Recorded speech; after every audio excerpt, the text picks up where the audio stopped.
अनुरतन story पेश करता है साहस से भरपूर एक कहानी। कहानी की शुरुआत साल 10,191 से होती है। इस कहानी के पहले भाग में हरकुनैन ने बिना किसी चेतावनी के रातों रात सभी एट्रीडीज और उनके राजा को मार दिया और उस अंजाम की वजह से सम्राट और उनकी बेटी राजकुमारी इरुलान बिल्कुल बदल गए। सम्राट हमेशा से सत्ता की लत के शिकार रहे हैं और वो अपने घिनौने कामों को हरकुनैन से करवाते आ रहे हैं। अरेकस प्लानेट में कई राज दफन है, लेकिन एक सबसे भयानक है, वो है एट्रीडीज वंश का अंत। लेकिन किसी तरह राजा एट्रीडीज का बेटा पॉल और रानी जेसिका बच जाती है, जिसके पेट में एक बच्ची पल रही है। ये दोनों अरेकस प्लानेट के मूल निवासी फ्रेमिनों के साथ में हैं। यहाँ पर इन लोगों ने हरकुनैन के सैनिकों को मारकर उन पर विजय प्राप्त कर ली। जब जेसिका और पॉल स्टिलगर के साथ में सीएच टेवर में जाते हैं तो यहाँ के कुछ सैनिकों को संदेह होता है कि ये लोग जासूस हैं, जबकि स्टिलगर और अन्य कुछ लोगों को लगता है कि ये दोनों इनके मसीहा हैं, क्योंकि कुछ लोग पुरानी बातों और भविष्यवाणियों पर विश्वास करते हैं। उन्हें लगता है कि पॉल और उसकी माँ इन लोगों पर अरेकस में हो रहे अत्याचार से मुक्ति दिलाएंगे। स्टिलगर जेसिका को बताता है कि सीच टेवर की रेवरेंड मदर यानी कि गुरु माँ मर रही है, जिससे जेसिका को उनकी जगह लेने के लिए यहाँ के जीवन का जल पीना होगा, जो अन्य दूसरी जगह के पुरुषों और जो यहाँ पर रहना नहीं जानता उसके लिए बहुत ही घातक जहर है। जेसिका इस जहर को पीकर जीवन जल में बदल देती है और जीवित रहती है, और वह गुरु माँ की सभी पूर्वजों की यादों को अपने अंदर परंपरा के अनुसार संजो लेती है। जीवन जल पीने से वह जेसिका के पेट में पल रही बच्ची आलिया के दिमाग को समय से पहले जगा देता है, जिससे जेसिका अकेले में उसके साथ बातचीत किया करती है। वह भविष्यवाणी के बारे में संदेह करने वाले उत्तरी फ्रेमेन लोगों को अपनी ओर आकर्षित करने का प्रयास करती है। चानी और उसकी दोस्त सिस्कली का मानना है कि यह कहावतें और भविष्यवाणी फ्रेमेन लोगों को बेवकूफ बनाने के लिए कही गई थी, लेकिन फिर भी ये दोनों पॉल का सम्मान करने लगते हैं जब वह ऐलान करता है कि उसका इरादा केवल अरेकस के लोगों के साथ लड़कर उनको हरकुनैन से बचाना है, न कि उन पर शासन करना।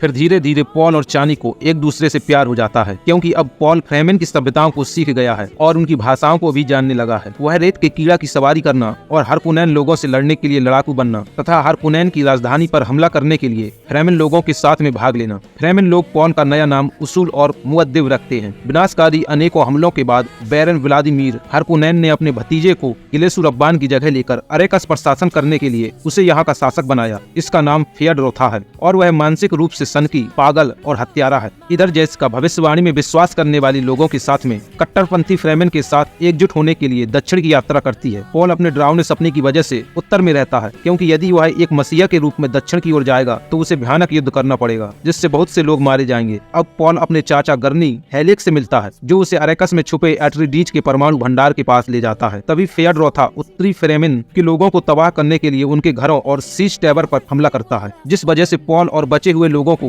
दक्षिण पर यात्रा करने के लिए मजबूर होना पड़ता है और फिर फेयडरोथा आकर उसे मार देता है। दक्षिण में आने पर पॉल को अरेकस के जीवन का जल पीना पड़ता है, जिस वजह से वह कोमा में चला जाता है। इससे चानी यहाँ के लोगों के ऊपर बहुत गुस्सा होती है, लेकिन जेसिका अपने आदेश से चानी को खुद के आंसुओं को अरेकस के जीवन जल में मिलाने के लिए मजबूर करती है, जिससे कुछ देर में पॉल जाग जाता है। अब पॉल के पास अपने भूत, वर्तमान और भविष्य को देखने के लिए आत्मशक्ति आ जाती है। वह अपने भविष्य में यहाँ के रेगिस्तान पर अपनी बहन आलिया को समुद्र के किनारे पर देखता है और उसे यह भी पता चल जाता है कि उसकी माँ जेसिका बैरन हरकुनैन की बेटी है। और फिर पॉल अपने भविष्य में हरकुनैन से जीत और अपनी विजय का एक अद्भुत रास्ता देखता है। यहाँ के दक्षिणी फ्रेमेन नेताओं ने पॉल को अपना शासक बनाने से इनकार कर दिया और वे लोग पॉल को मृत्यु दंड देने के लिए आगे बढ़ते हैं, जिससे वह कट्टरपंथियों को विश्वास दिलाता है कि वह उनके विचारों को पढ़ सकता है और उनके साथ में होने वाली घटनाओं को भी बताता है। फिर पॉल अपने आप को इन लोगों का लिसन अलगाइब घोषित करता है, जिससे सभी फ्रेमेन पॉल को अपना शासक मानने लगते हैं। फिर पॉल सम्राट सद्दाम को चुनौती भेजता है कि वह अपने घुटने टेक दे, लेकिन सद्दाम कोई बात नहीं मानता। वह अरेकस में अपनी बेटी इरुलान, मोइयम और अपने खूंखार सैनिकों के साथ आया है। यहाँ पर जैसे ही सद्दाम बैरन हरकुनैन को सजा देता है, तभी इनकी राजधानी पर फ्रेमेन लोग कट्टरपंथी सैनिकों के साथ रेत के कीड़ों का उपयोग करके परमाणु हथियारों से हरकुनैन पर हमला करते हैं। पॉल सद्दाम के पास आकर बैरन हरकुनैन,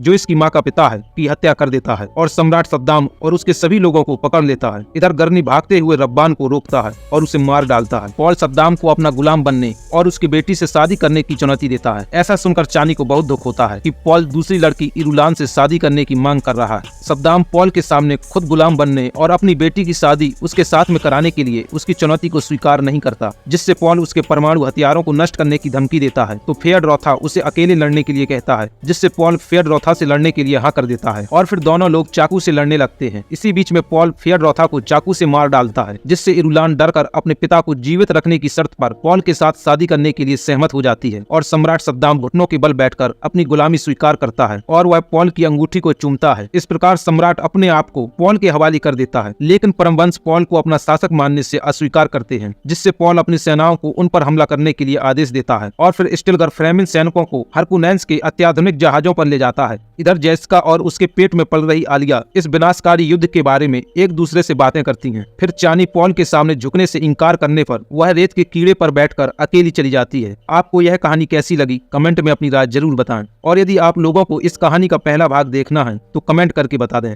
और यदि वीडियो अच्छी लगी हो तो चैनल को सब्सक्राइब जरूर करें।